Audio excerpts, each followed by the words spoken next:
여러분 안녕하세요. FMTV 구쌤입니다. 오늘부터 여러가지 부등식 강의 또 시작될 텐데요. 여러가지 부등식은 세 가지 파트로 나누어서 생각할 수 있습니다. 그 첫 번째가 부등식의 기본은 꼭 알고 넘어가야 되는 거고요. 그 다음에 두 번째는 절대값, 가우스 나오는 거 있죠? 그 부등식도 꼭 알고 가셔야 됩니다. 마지막으로 가장 중요한 게 2차 부등식인데요. 2차 부등식은 유형이 굉장히 많아요. 말 조금씩 바꿔가지고 새로운 유형 이렇게 만들어내는 것들인데 외울 것도 되게 많죠. 공부 미리 해본 학생은 알 거예요. 부등식의 그 유형을 한 방에 정리해 버릴 겁니다.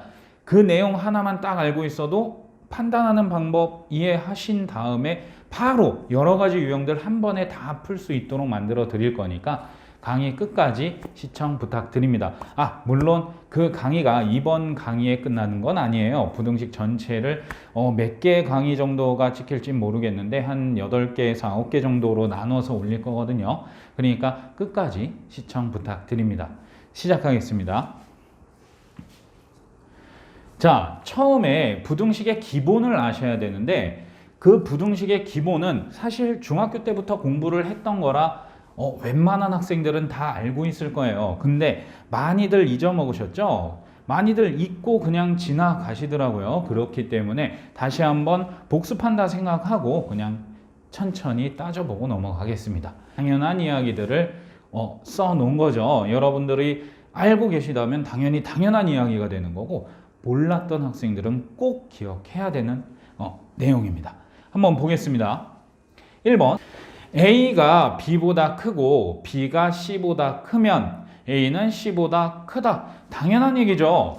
A가 B보다 큰데 B가 C보다 크면 당연히 A는 C보다 크겠죠. 당연한 이야기 해놨고 2번 A가 B보다 크면 양변에 어떠한 똑같은 수를 더하거나 빼더라도 부등호 방향은 바뀌지 않는다. 기억하셔야 됩니다. A가 B보다 크면 A 더하기 C가 B 더하기 C보다 크다. A 빼기 C가 B 빼기 C보다 크다 라고 설명되어 있는 거죠. 또 세 번째, A가 B보다 클 때 C가 양수면 양수를 곱하거나 나누어도 부등호 방향은 바뀌지 않는다. 그러니까 2번과 3번에서 여러분들이 기억해야 될 것은 어떤 부등식이 존재할 때 이 주변에다가 똑같은 수, 양수, 음수 상관없습니다. 똑같은 수를 더하거나 빼도 부등호 방향은 안 바뀌고 그리고 똑같은 수를 곱하는데 이 수가 양수가 되면 양수가 나오면 양수는 똑같이 곱하거나 또는 나누어도 부등호 방향은 바뀌지 않는다 라는 개념입니다. 그러면 이와 대비해서 부등호 방향이 바뀔 때는 언제냐? 바로 4번입니다. 음수를 양변에 곱하거나 나누면 부등호 방향은 A 쪽이 크다가 B 쪽이 큰 식으로 바뀌게 된다라는 거 기억을 해 두셔야 됩니다. 요거 꼭 기억하셔야 돼요. 이것만 기억해 두시면 됩니다. 사실 부등식을 풀 때는 크게 어려운 문제들이 없어요. 기본적인 내용, 양변에 똑같은 수를 더하거나 빼는 건 양수, 음수 상관없이 부등호가 유지되는데 곱하거나 나눌 때는 양수를 곱해야 부등호가 유지되고 음수를 곱할 때는 이것처럼 음수를 곱할 때는 부등호 방향이 반대가 된다라는 거 기억해 두시면 됩니다. 그리고 5번 같은 경우는 둘 다 A, B가 둘 다 양수일 때는 제곱을 하더라도 부등호 방향이 바뀌지 않는다라는 개념 설명해 뒀네요. 자, 이 내용을 가지고 문제 하나만 간략하게 하나 보고 이 기본 내용은 넘어가겠습니다. 자, 이 문제 하나 보겠습니다. 기억 보면 A가 B보다 크다이면 A 빼기 C는 B 빼기 C보다 크다라고 나왔습니다. 양변에 같은 수를 빼줬네요. 그래도 부등호는 바뀌었다 안 바뀌었다? 안 바뀌었으니까 기억 맞는 겁니다. 니은 A가 B보다 클 때 음수를 C가 음수라고 했으니까 음수를 나누면 부등호 방향이 어떻게 된다? 반대가 된다? 맞는 내용입니다. 세 번째, A, B가 모두 0보다 크고 A가 B보다 큰 상황이고 C, D 이런 상황이다. A 나누기 D, B 나누기 C 어떠한 관계가 있느냐라는 개념입니다. 자, 이거는 어떻게 해결을 할까요? 이걸 해결하는 방법은 여러 가지가 있는데요. 숫자를 대입해서 생각해 보는 방법이 가장 많이 쓰이는 방법입니다. 근데 객관식에서만 쓸 수 있겠죠. 일단 이걸로 확인을 해 볼게요. 예를 들어 A는 4고 B는 2다. 잡아 봅니다. 양수라는 조건이 있기 때문에 이렇게 쓸 수 있는 거예요. 숫자를. 양수다 음수다라는 말이 없을 때는 둘 다 양수일 때, 뭐 하나는 양수고 하나는 음수일 때, 둘 다 음수일 때 이렇게 경우를 다 나누어서 대입해 보고 그 모든 것이 다 맞다면 맞다라고 표현할 수 있는 겁니다. 그거 주의하셔야 됩니다. 그래서 양수 조건이 있을 때는 그냥 이렇게 잡아주시면 됩니다. 자, 그랬을 때 A 나누기 D 하면 4 나누기 1이 되는 거고 B 나누기 C 하면 2 나누기 2가 됩니다. 자, 그럼 당연히 4가 1보다 크죠. 그래서 맞다라고 판단하면 되는 겁니다. 근데 이 문제를 이렇게 객관식용이 아닌 진짜 서술형용으로 쓰게 되면 어떠한 방법을 써야 될까요? 자, 일단 우리가 A가 B보다 크다라는 사실과 C가 D보다 크다라는 사실을 알고 있는 상황입니다. 이때 여기서 우리가 증명해야 될 것은 D랑 C가 둘 다 양수기 때문에 양변에 DC를 곱하더라도 부등호 방향 안 바뀐다는 사실 이용해서 풀 겁니다. DC를 양변에 곱합니다. 양변에. 그러면 좌변은 AC가 될 거고 우변은 BD가 됩니다. 그래서 AC가 BD보다 크다라는 사실을 증명해야 되는데 그러려면 우리가 여기다 C를 곱해서 AC가 BC보다 크다라는 사실 증명하고 들어갑시다. AC 같은 C인데 C는 뭐 양수기 때문에 상관없죠. 부등호 안 바뀌죠. 이렇게 만들어 놓고 그 다음에 AC랑 BD를 비교하는 거기 때문에 여기다 D가 있으니까 B를 곱하겠습니다.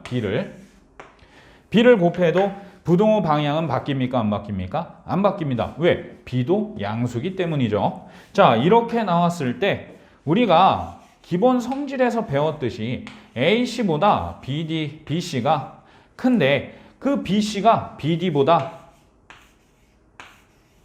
크다. 그럼 당연히 AC가 BD보다 크겠네 해서 얘가 증명되는 겁니다. 이렇게 서술형에는 그 기본 성질은 더 이상 증명할 필요가 없는 성질. 기본적으로 우리는 이건 안다, 약속돼 있다 라고 생각하고 그 기본 성질을 이용해서 문제를 풀어내는 연습해 주셔야 됩니다. 자, 이 문제는 이렇게 정리하고 넘어가겠습니다. 다음 문제 보시죠.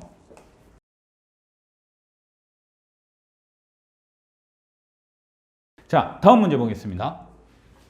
다음 문제에서는 절대값 내용이 나왔어요. 절대값은 우리가 어떻게 풀어야 되는지 지금부터 선생님이 절대값에 관련된 이야기 시작하겠습니다. 절대값을 푸는 방법은 100% 여러분들 절대값 나오면 막 어려워하는 학생들 있죠?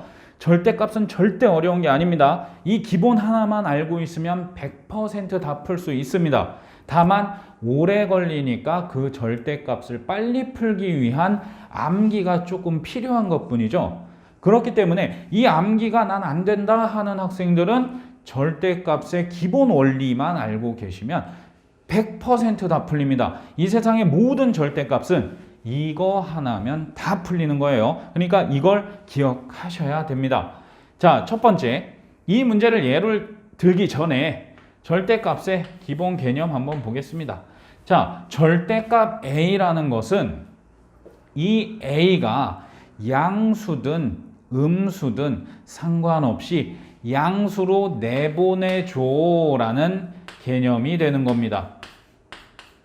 식에서는 절대값 a가 양수가 아니다. 물론 0 또는 양수죠.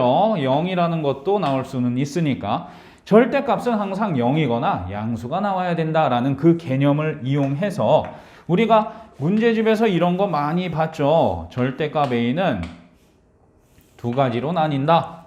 만약 a가 0보다 크거나 같다면 a가 되는 거고 a가 0보다 작다면 마이너스 a가 되는 거야 라는 이 개념 많이들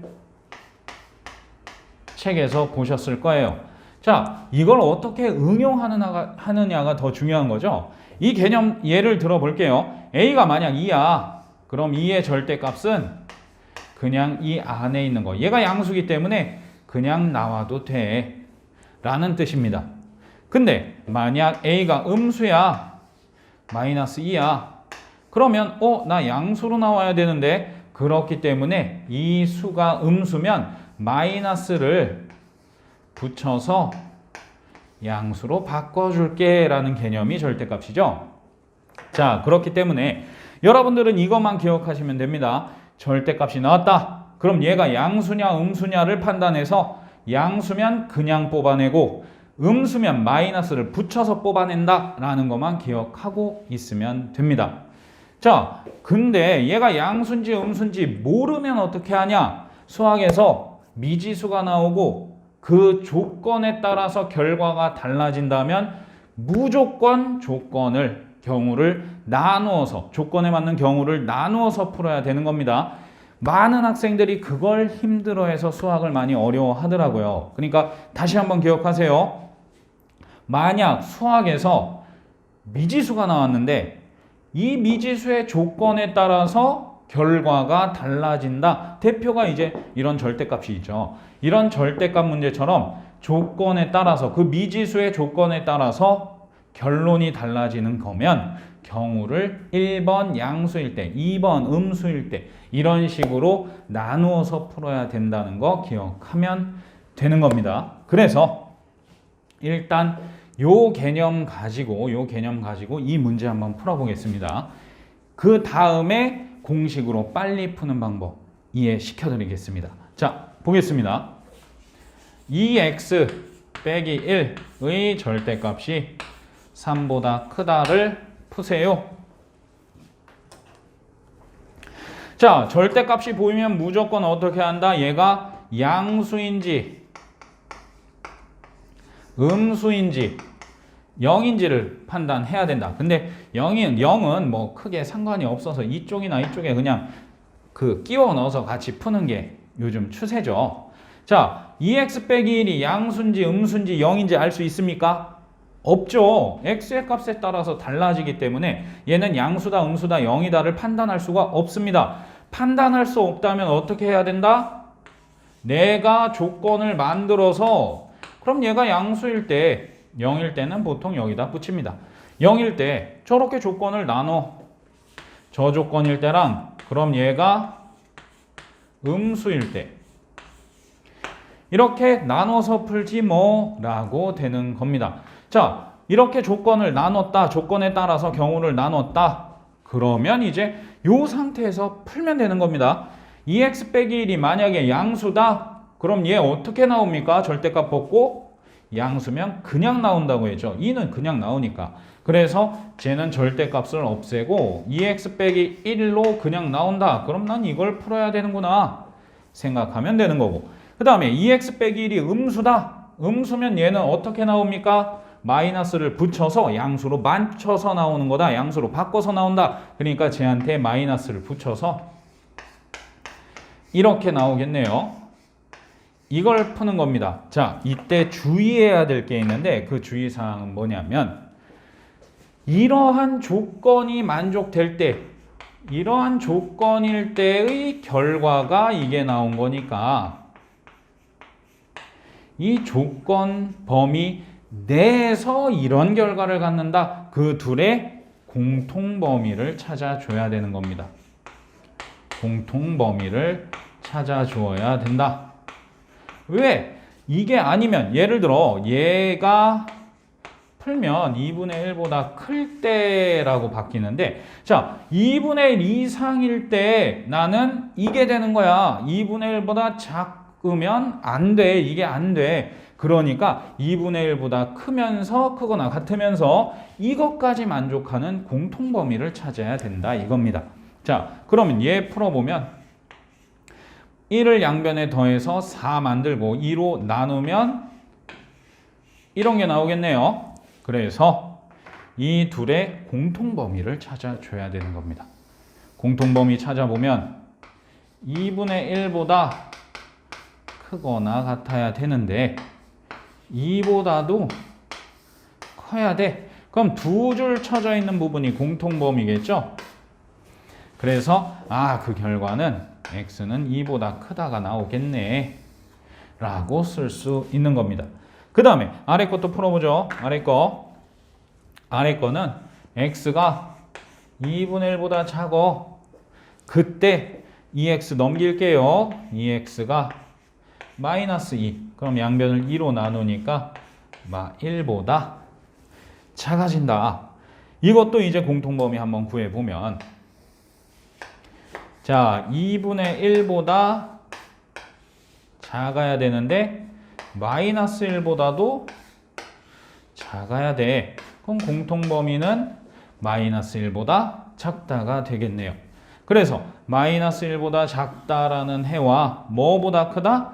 2보다 크다라는 해. A 값은 2다라고 풀어낸 겁니다. 자, 어떻습니까, 여러분? 지금 절대값이 포함된 부등식을 한번 풀어봤는데요. 정석, 원리, 이 원리 하나면 100% 풀 수 있다. 모든 부등식, 모든 절대값 문제를 다 풀어낼 수 있다는 거 꼭 기억해 두셔야 됩니다. 그러니까 절대값 나온다고 포기하지 마시고, 절대값을 풀면 여러분들이 풀 수 있는 1차 부등식이 되는 거니까 포기하지 마시고 절대값은 절대값만 풀자. 어떻게? 안에 게 양수일 때랑 음수일 때로 나누어서 그것만 풀면 다 풀리는구나, 이런 자신감 가지셔야 됩니다. 자, 그러면 이 방법은 알았으니까 두 번째로 이제 절대값, 1차 절대값을, 1차식에 대한 절대값 문제를 빠르게 푸는 방법 설명해 드리겠습니다.